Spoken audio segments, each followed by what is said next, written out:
Hello বন্ধুরা, স্বাগত তোমাদের সবাইকে দা নেক্সটের আরও একটা নতুন ব্লগে। তো ফাইনালি দেখতে পাচ্ছ আজকে চলে এসেছি কোথায়, সেটা তোমাদের আমি একটু বাদে বলছি। তার আগে বলে রাখি, যারা বাবা মহাদেবের ভক্ত তারা তো জানোই, শ্রাবণ মাস মানেই হচ্ছে বাবার মাস।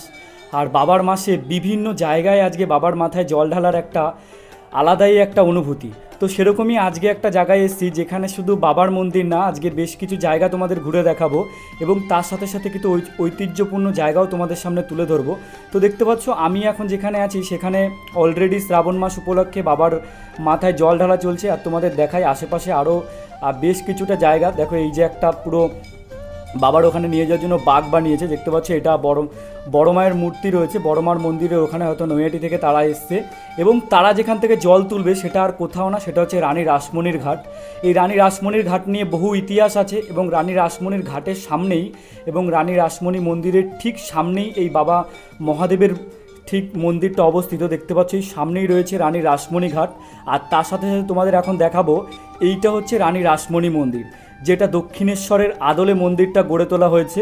এবং আমি যখন গেছি মন্দিরটা তখন বন্ধ ছিল, কিন্তু সত্যি কথা বলতে মন্দিরের ওপরে গিয়ে কোনো ভিডিও এবং ফটো করা যায় না, যদিও করা যায় কিন্তু সেখানে গিয়ে লাউডলি কথা বলাটা অ্যালাউ নেই, তাই তোমাদের বাইরে দিয়ে দেখাচ্ছি। আর এখানে কিন্তু সেই রানী রাসমণির মাঠটা, যেখানে কিন্তু একটা মেলা হয় এবং মেলাটা খুব জাঁকজমক হয়।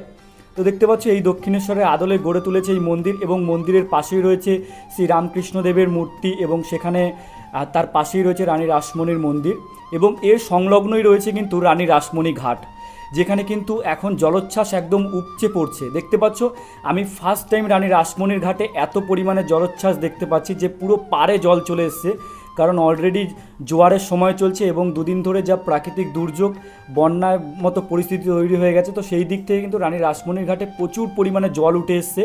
দেখো ঘাটের কি অবস্থা, আমি আজ পর্যন্ত এখানে কিন্তু এত পরিমাণে জল দেখতে পাইনি, যাই ফার্স্ট টাইম গঙ্গার বুকে আমি ওখানে দেখতে পাচ্ছি। তো এই ঘাট নিয়েও বহু ইতিহাস রয়েছে। এটাই হচ্ছে রানী রাসমণির সেই ঐতিহ্যপূর্ণ ঘাট, যেটা কিন্তু রানী রাসমণি মন্দির অর্থাৎ দক্ষিণেশ্বরের আদলে যে মন্দির গড়ে তোলা হয়েছে সেই মন্দিরের পাশেই এই ঘাটটা অবস্থিত।